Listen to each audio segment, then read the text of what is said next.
भाग्याच्या रेखात दडले जीवन हे, का अधिक सेवा उणे ना कुणास कळले हे.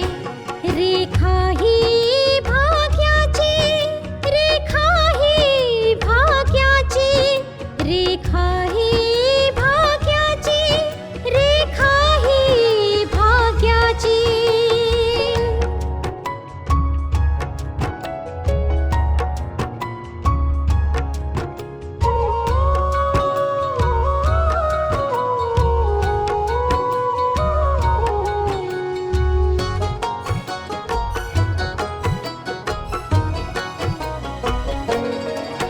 कापुलाच चेहरासा दिसतोय परक्याचा, कापुलाच चेहरासा दिसतोय परक्याचा.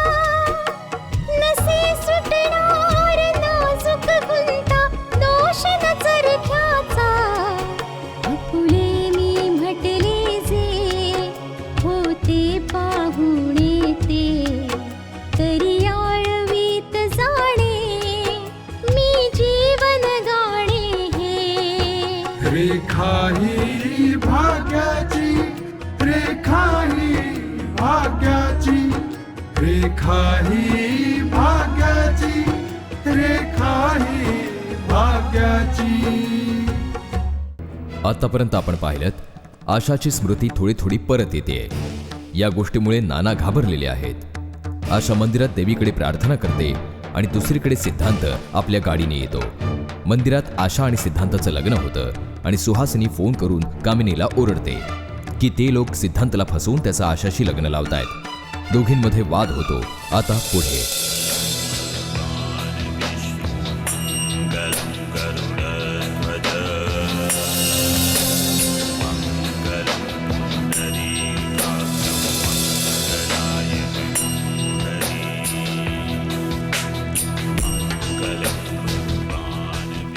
तुम्ही सिद्धांतवर स्तुतीसुमना अशासाठी उधळताय.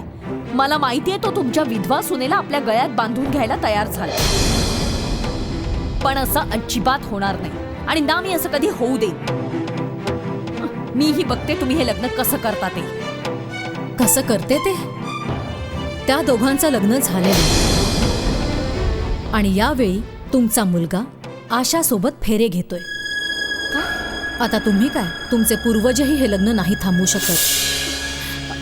चंडी मंदिरात लग्न आहे. तुम्हाला यायचं असेल तर जरूर या. नाही, असं नाही होऊ शकत. आणि हो, एक गोष्ट आणखी, तुमच्यासारखे लोक आपल्या मुलांना सुद्धा नाही ओळखत, समजूनच घेत नाही तुम्ही त्यांना. जर तुम्हाला वाटतंय की तुमच्या मुलाने तुमचा खरोखरच आदर करावा तर इथे येऊन दोघांना आशीर्वाद द्या तुम्ही. कदाचित तेव्हा त्याच्या मनात तुमच्याविषयी आदर आणखी वाढेल. बाकी मला नाही वाटत की मला तुम्हाला काही शिकवायची जरूरत आहे. नाही, असं नाही होऊ शकत. मुळीच नाही होऊ शकत. नमस्कार.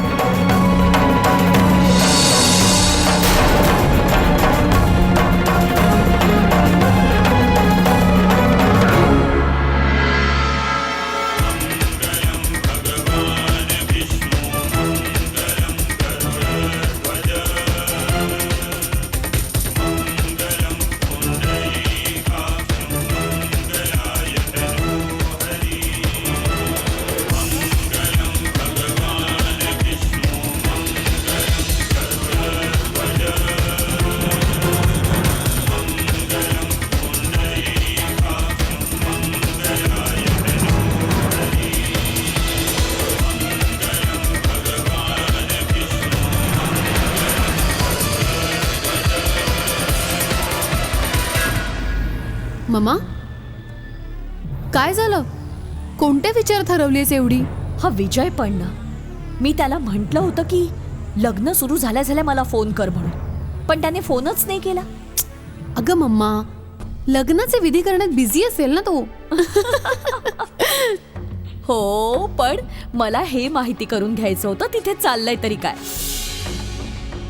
म्हणजे मी तुझ्या पप्पांना तिथे पाठवू शकेन. म्हणून मग मी कामिनीला फोन केला आणि तिला म्हटलं की मी हे लग्न नाहीच होऊ देणार. मग मग काय, तिने स्वतःच मला सांगितलं की फेरे सुरू झालेत आणि माझे पूर्वजही हे लग्न नाही थांबवू शकत. थांबवायचं तरी कुणालाय? माझी तर स्वतःचीच इच्छा आहे की हे लग्न व्हावं. आणि उरला आशाचा प्रश्न, तर लग्न करून तर तिला या घरात यायचंच आहे. तुझे पप्पा तिला घ्यायला चाललेच आहेत. मम्मा, तू फोन केल्यामुळे तिथे तर खळबळ माजली असेल. अगदी साहजिक आहे. माझ्या बाबतीत कामिनीने सगळ्यांना सांगितलं असेल आणि सगळे हाच प्रयत्न करत असतील की आपल्यापैकी कोणी तिथे पोहोचण्याआधी लग्न लवकरात लवकर पार पडावं. तसंही पप्पा तिथे पोहोचण्याच्या आधीच लग्न पूर्ण झालेलं असेल. हो, बरं मम्मा, आपण या गोष्टीला स्पष्ट विरोध केला होता की एक विधवा या घरची सून नाही होऊ शकत. आता पप्पा तिला घरी आणण्याचा विषय काढतील तेव्हा पप्पांच्या बोलण्यावर ते लोक इतक्या लवकर विश्वास ठेवतील? तू या गोष्टीची चिंता नको करूस. तुझे पप्पा आहेत ना, ते त्यांची अगदी व्यवस्थित समजूत काढतील आणि मग ते लोक आपणहूनच आशाची त्यांच्याबरोबर पाठवणी करतील. बरं, तू इथेच बस, मी बघून येते तुझे पप्पा तयार झालेत की नाही. ठीक आहे? आता लग्न संपन्न झालेलं आहे.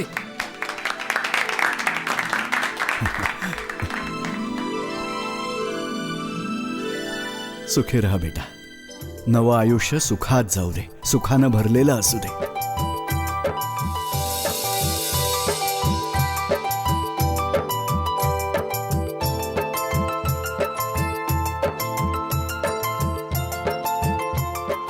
पहाट होण्यापूर्वी पाठवणी होणं महत्वाचं आहे. त्यानंतर मुहूर्त नाही आहे. हो हो गुरुजी.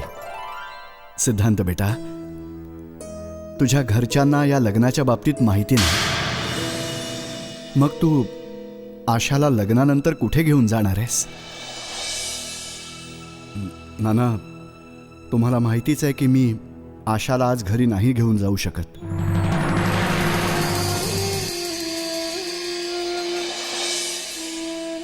म्हणूनच मी सध्या तरी एक घर भाड्याने घेतलंय. मी आशाला तिथेच घेऊन जाणार.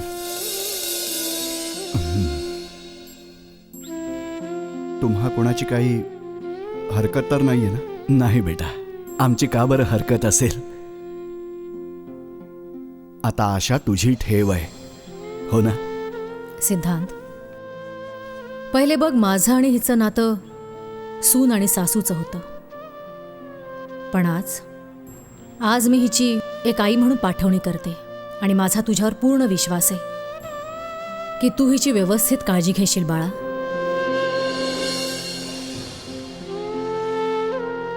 नक्कीच. आशिष बेटा, बाळा, पाठवणीची तयारी कर जा. या.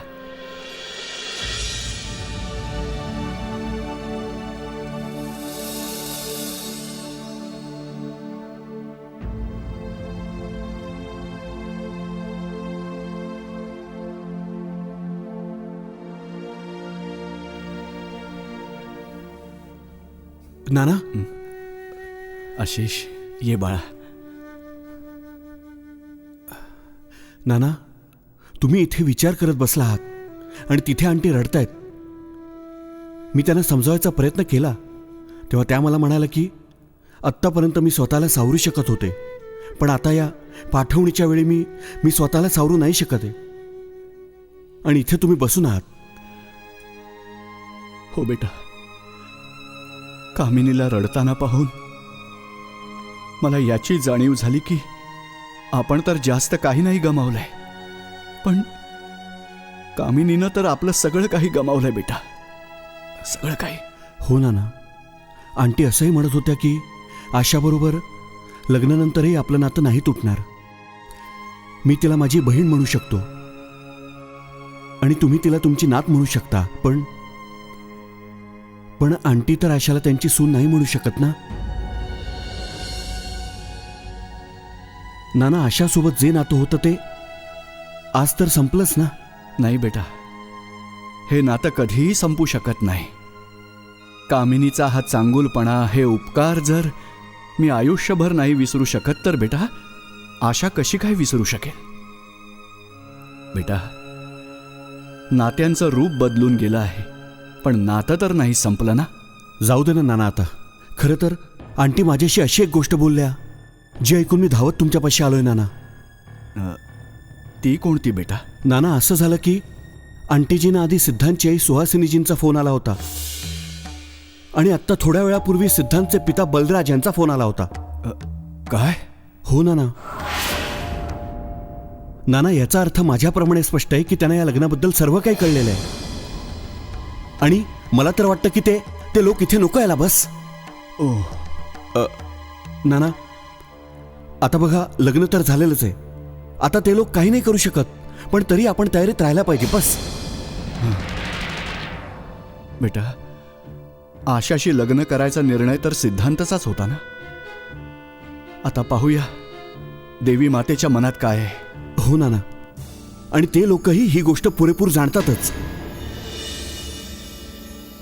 बेटा, आशाच्या पाठवणीची वेळ जवळ आलेली आहे. चल, पाठवणीची तयारी करूया. हो नाना, चला.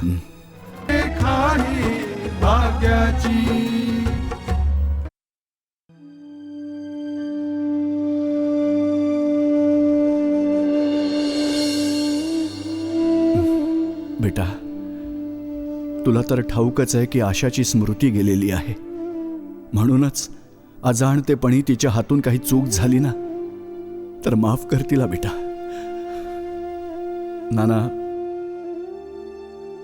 तुम्ही आशाच्या बाबतीत आता अजिबात चिंता करू नका. मी भले आशाला कुठेही ठेवेन, तिला नेहमी आनंदी ठेवायचा पूर्ण प्रयत्न करेन.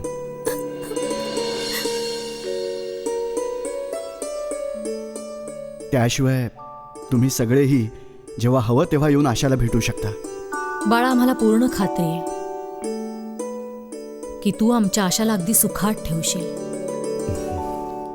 बेटा, एक गोष्ट मलाही सांगायची तुला. माझं घर सुद्धा आहेच. जशी आशा यापूर्वी राहत होती, आत्ताही तू आणि आशा त्या घरात राहू शकता. भाड्याने घर घ्यायची एवढी काय गरज आहे?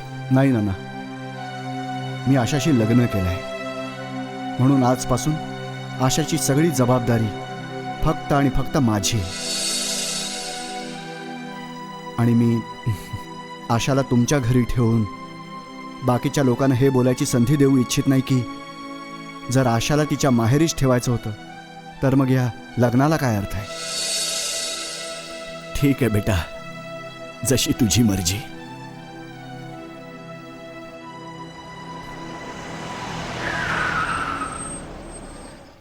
पप्पा,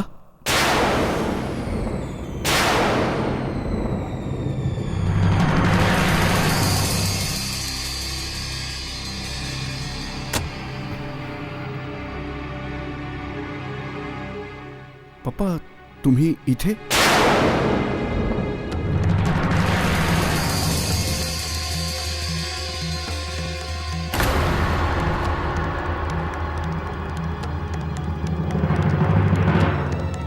शेवटी तुझी मनमानी केलीसच ना तू. पप्पा, ते मी हे सगळं करण्याआधी तू एकदाही आपली अब्रू आणि मान सन्मानाचा विचार नाही केलास. तू एकदाही नाही विचार केलास की समाजात आपलं काय स्थान आहे.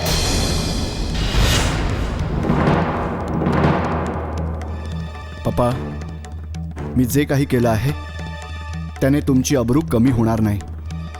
उलट या समाजात आणि या शहरात तुमच्याबद्दल आदर आणखीच वाढेल. नकोय मला असा आदर.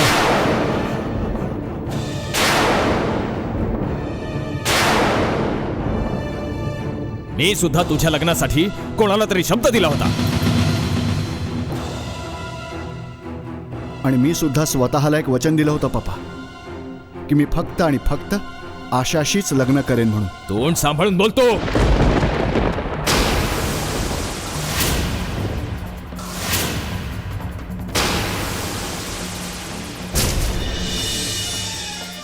हे बघा, या प्रसंगी तुमचा राग विसरून जा आणि दोन्ही मुलांना आशीर्वाद द्या. माझ्या आशीर्वादाशिवाय याने हे लग्न केलेलंच आहे की. आणि आता हे लग्न अमान्य तरी कसं करणार? लग्न तर तुम्ही केलं महाशय. सिद्धांत, आता सुनबाईच्या बाबतीत काय ठरवलंस?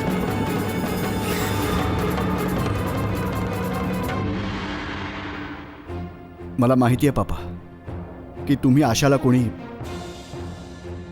इतक्या सहजासहजी स्वीकारणार नाही. म्हणूनच आशाला राहण्यासाठी मी एक घर भाड्याने घेतलंय.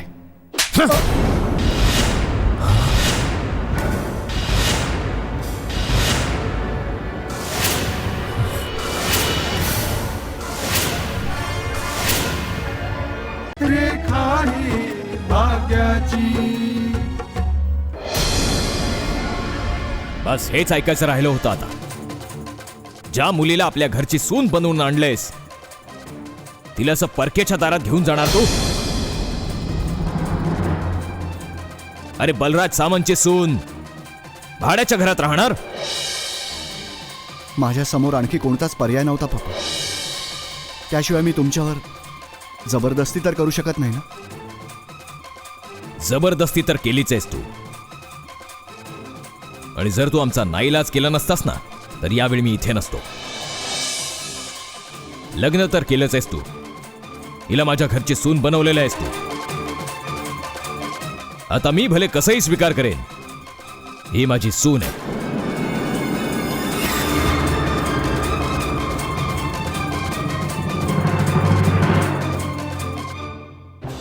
आणि माझी सून कोणत्या तरी भाड्याच्या घरात नाही राहणार. मी घरी सांगून ठेवलंय, सूनबाई येणार आहे, तिच्या स्वागताची तयारी करा. घरी सुनेच्या स्वागताची तयारी करतायत सगळे.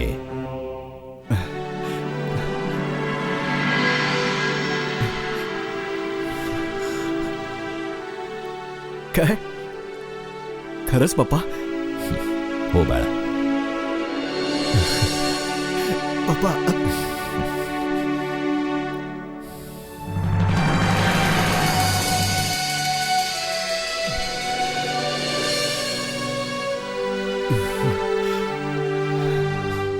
सिद्धांत, तू आमचं सुख विसरू शकतोस बाळा, पण मी तुझं सुख कधीच नाही विसरू शकत. अखेर बाप आहे मी तुझा.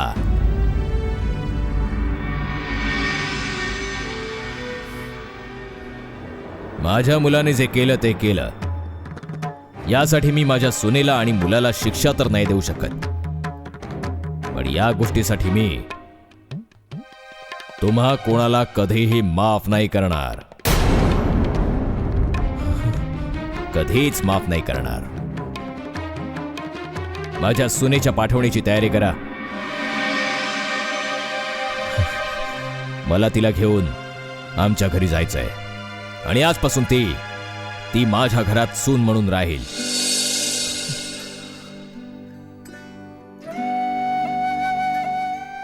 चल बाळा.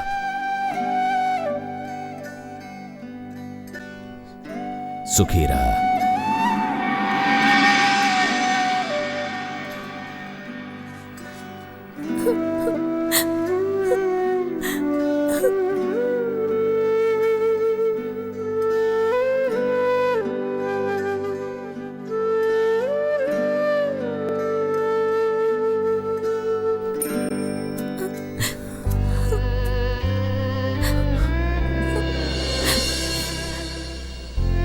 नानू,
काय झालं पप्पा?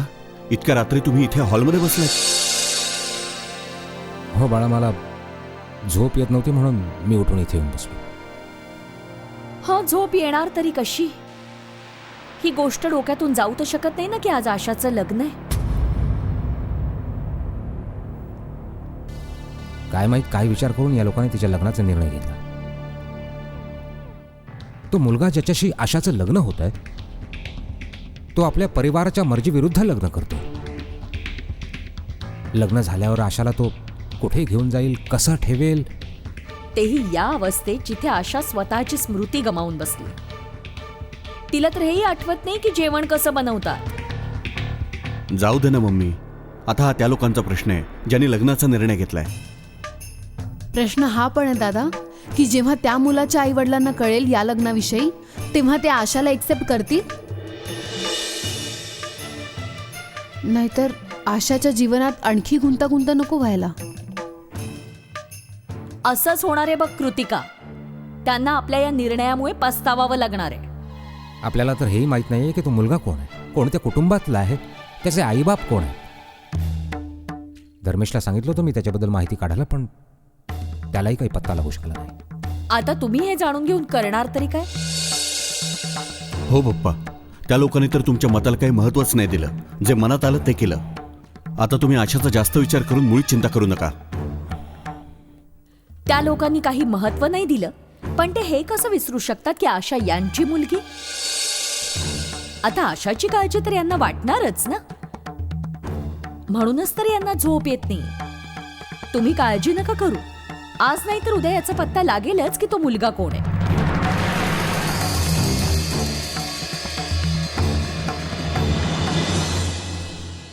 लग्नाआधी देवळामध्ये तुला काही आठवायला लागलं होतं?